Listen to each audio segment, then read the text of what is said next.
बिस्मिल्लाहिर्रहमानिर्रहीम। अस्सलामु अलैकुम वरहमतुल्लाहि वबरकातुहू। सदका कैसे परवरिश पाता है? सदका की ताकत, सदका की फजीलत। रसूलुल्लाह सल्लल्लाहु अलैहि वआलिहि वसल्लम ने इरशाद फरमाया, जो मुसलमान कोई पौधा या दरख्त लगाता है तो उससे जो कुछ खा लिया जाए वो उसके लिए सदका बन जाता है। उससे जो कुछ चोरी हो जाए वो उसके लिए सदका है। दरिंदे उससे जो कुछ खा जाएं वो उसके लिए सदका है। जो कुछ परिंदे चुग जाएं वो उसके लिए सदका है। और जो कोई उसे नुकसान पहुंचाए वो भी उसके लिए सदका है। सैयदा आयशा सिद्दीक़ा रज़ियल्लाहु अन्हा से रिवायत है कि रसूलुल्लाह सल्लल्लाहु अलैहि वसल्लम ने फरमाया, खर्च किया करो, गिना ना करो, वरना अल्लाह तुम्हें भी गिन कर देगा। और अपने माल को सींध सींध कर न रखो, वरना अल्लाह भी तुमसे अपनी रहमत रोक लेगा। एक रिवायत में है कि सैयदा आयशा रज़ियल्लाहु अन्हा फरमाती हैं कि नबी करीम सल्लल्लाहु अलैहि वसल्लम ने मुझे फरमाया, अपने माल को रोक कर न रखो, वरना अल्लाह भी तुम्हारे हक में बंदिश को रोकने का फैसला फरमा देगा। सैयदना अबू हुरैरा रज़ियल्लाहु अन्हु बयान करते हैं कि रसूलुल्लाह सल्लल्लाहु अलैहि वसल्लम ने फरमाया, जो शख्स पाकीज़ा चीज़ सदका करता है अल्लाह भी साफ पाकीज़ा चीज़ ही कबूल करता है, तो रहमान उसे अपने दाएं हाथ में ले लेता है। अगर वो सदका खजूर हो तो वो रहमान के हाथ में बढ़ती रहती है, हत्ता कि वो पहाड़ से भी बड़ी हो जाती है। और रहमान उसकी ऐसी नशो नुमा करता है जैसे तुम में से कोई अपने घोड़े के बच्चे या अपने दूध छुड़ाए बच्चे की परवरिश करता है। सैयदना अबू हुरैरा रज़ियल्लाहु अन्हु बयान करते हैं कि नबी करीम सल्लल्लाहु अलैहि वसल्लम ने इरशाद फरमाया, जो शख्स पाकीज़ा माल से खजूर के बराबर सदका करता है अल्लाह की तरफ से पाकीज़ा चीज़ ही बुलंद होती है, तो अल्लाह उसे अपने दाएं हाथ में कबूल कर लेता है। फिर उसे उसके खर्च करने वाले के लिए इस तरह बढ़ाता है जिस तरह तुम में से कोई अपने घोड़े के बच्चे की नशोनुमा और परवरिश करता है, हत्ता कि वो पहाड़ के बराबर हो जाती है। सैयदना जाबिर रज़ियल्लाहु अन्हु बयान करते हैं कि हम रसूलुल्लाह सल्लल्लाहु अलैहि वसल्लम की खिदमत में हाजिर थे।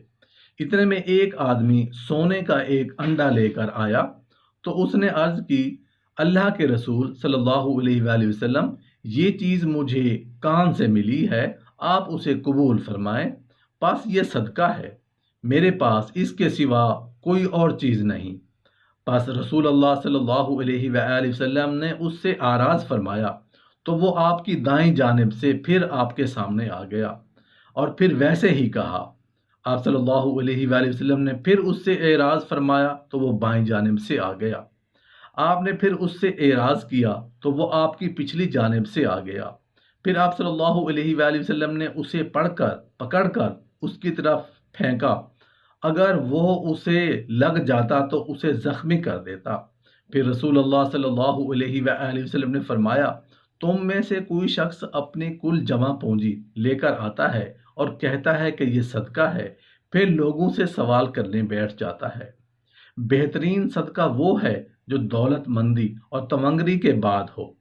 सैयदना अबू सईद रज़ियल्लाहु अन्हु बयान करते हैं कि हम एक मर्तबा सफ़र में थे कि एक आदमी अपनी सवारी पर आया और दाएं बाएं देखने लगा, तो रसूलुल्लाह सल्लल्लाहु अलैहि वसल्लम ने फरमाया, जिस शख्स के पास जायद सवारी हो तो वो उसे दे दे, जिसके पास सवारी नहीं और जिसके पास ज़ादे राह में से कुछ जायद हो तो वो उसे दे दे, जिसके पास ज़्यादा रहा नहीं। रावी बयान करते हैं कि आप सल्लल्लाहु अलैहि वसल्लम ने माल की बहुत सी असनाफ का जिक्र, हत्ता कि हमने समझा कि हम में सब जिसके पास कुछ जायद माल है उसे उस पर कोई हक नहीं। सैयदना अबू हुरैरा रज़ियल्लाहु अन्हु बयान करते हैं कि नबी करीम सल्लल्लाहु अलैहि वसल्लम ने फरमाया, एक दरहम 1 लाख दरहम पर सबकत ले गया। सहाबा कराम रज़ियल्लाहु अन्हुम ने कहा, वो कैसे? आप सल्लल्लाहु अलैहि वसल्लम ने फरमाया, एक आदमी के पास 2 दरहम थे, बस उसने उनमें से एक सदका कर दिया, जबकि दूसरा आदमी अपने माल के पास आया और वहां से 1 लाख दरहम लेकर सदका कर दिया। सैयदना अबू हुरैरा रज़ियल्लाहु अन्हु से रिवायत है کہ رسول اللہ صلی اللہ علیہ وآلہ وسلم نے فرمایا صدقہ رب کے غضب کو ٹھنڈا کر دیتا ہے، بری موت کو دور کرتا ہے۔ سیدہ عائشہ رضی اللہ عنہ سے روایت ہے کہ نبی کریم صلی اللہ علیہ وآلہ وسلم نے فرمایا جب عورت کسی بگاڑ کے بغیر اپنے خاوند کے گھر کے اناج سے صدقہ کرتی ہے تو اسے صدقہ کرنے کی وجہ سے خاوند کو کمانے کی وجہ سے اور خزانچی کو برابر ثواب ملتا ہے، اور ایک دوسرے کی وجہ سے ان کے اجر میں کوئی کمی واقع نہیں ہوتی۔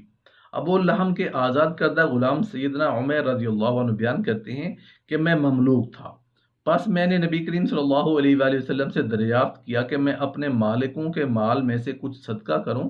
آپ صلی اللہ علیہ وآلہ وسلم نے فرمایا ہاں، اور تمہیں نصف نصف اجر ملے گا۔ ایک چیل حضرت سلیمان بن داؤد علیہ السلام کے پاس آئی، اس نے کہا کہ ایک آدمی کا درخت ہے اور میں اس درخت پر بچے دیتی ہوں، وہ شخص میرے بچوں کو اٹھا لیتا ہے۔ حضرت سلیمان علیہ السلام نے درخت کے مالک کو بلایا اور اسے ایسا کرنے سے منع فرمایا، اور آپ نے 2 جنوں سے فرمایا کہ جب یہ دوسرا سال آئے اور اگر یہ آدمی چیل کے بچوں کو اٹھائے تو تم اس کو پکڑ کر مشرق یا مغرب میں پھینک دینا۔ جب آئندہ سال آیا، درخت کا مالک حضرت سلیمان علیہ السلام کا فرمان بھول گیا اور اس نے درخت پر چڑھنے کا ارادہ کیا، جبکہ وہ ایک لقمہ صدقہ کر چکا تھا۔ اس نے پرندے چیل کے بچے اٹھا لیے، پس وہ پرندہ حضرت سلیمان علیہ السلام کی بارگاہ میں اس درخت کے مالک کی شکایت کرنے کے لیے آیا۔ حضرت سلیمان علیہ السلام نے ان دونوں جنوں کو بلا کر سزا دینے کا ارادہ کیا، اور آپ نے ان دونوں سے فرمایا کہ جس چیز کا میں نے تمہیں حکم دیا تھا اس پر تم نے کیوں نہیں کیا؟ تو ان دونوں جنہوں نے کہا اے اللہ تعالیٰ کے خلیفہ، اس درخت کے مالک نے جب درخت پر چڑھنے کا ارادہ کیا ہم نے اسے پکڑنے کا ارادہ کیا، لیکن وہ ایک مسلمان آدمی کو روٹی کا ایک ٹکڑا بطور صدقہ دے چکا تھا۔ پس اللہ تعالیٰ نے اس کی طرف آسمان سے 2 فرشتے بھیجے، یہاں تک کہ ان دونوں نے ہم میں سے ہر ایک کو پکڑا اور اس کے بدلے ہمیں پھینک دیا۔ اللہ تعالیٰ نے صدقے کی برکت سے اسے سزا سے بچا لیا۔ رسول اللہ صلی اللہ علیہ وآلہ وسلم نے فرمایا ہر مسلمان پر صدقہ لازم ہے۔ صحابہ کرام نے عرض کیا یا رسول اللہ صلی اللہ علیہ وآلہ وسلم، اگر کسی کے ممکن نہ ہو کہ وہ صدقہ خیرات دے سکے تو؟ اس پر نبی کریم صلی اللہ علیہ وآلہ وسلم نے فرمایا اپنے ہاتھ سے کام کر کے اپنے آپ کو فائدہ پہنچائے اور پھر صدقہ کرے۔ صحابہ کرام نے پھر عرض کی کہ اے اللہ کے رسول صلی اللہ علیہ وآلہ وسلم، اگر کوئی یہ بھی نہ کر سکے تو؟ فرمایا کسی ضرورت مند اور غمگین کی مدد کرے اور اسے تسلی دے۔ صحابہ کرام نے عرض کیا اگر یہ بھی ممکن نہ ہو تو؟ نبی کریم صلی اللہ علیہ وآلہ وسلم نے فرمایا کہ نیکی کا حکم دے۔ صحابہ نے پھر عرض کی اگر وہ ایسا بھی نہ کر سکے تو؟ نبی برحق صلی اللہ علیہ وآلہ وسلم نے فرمایا وہ خود کو برائی سے بچا کر رکھے اور یہی اس کے لیے صدقہ ہے۔